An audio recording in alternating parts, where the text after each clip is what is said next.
The approach which I have discussed in the previous lecture is an older approach. In fact, from React 16.3, this can be done with a different syntax as well, and that is basically one of the method called createRef. Let's also try that, though we have to focus on the use ref, that is use ref hook, but let's just discuss it so that you get the clear idea about how React changed from the older version to the very latest one. Here, if I have to use the createRef method, what I will do, I will just take a constructor where the components props are passed. This component class is the one which is the parent class. So when I use constructor, props are passed to the constructor, and then I'm going to use the super method to pass the props to it. So the constructor call is not an issue now. And then the next step is I'm going to use the createRef method.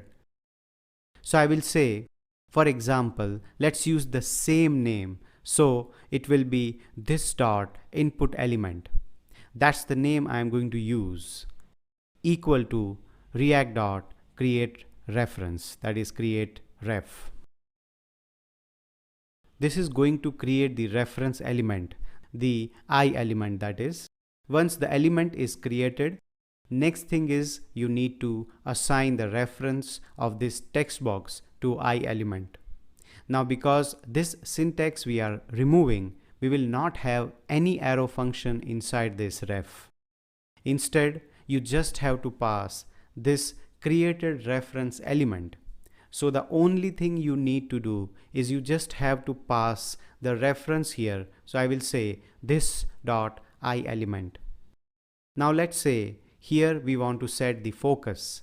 Because you are using the createRef and that's a DOM element, here we have to specify the current. So I'm going to say I element dot current dot focus.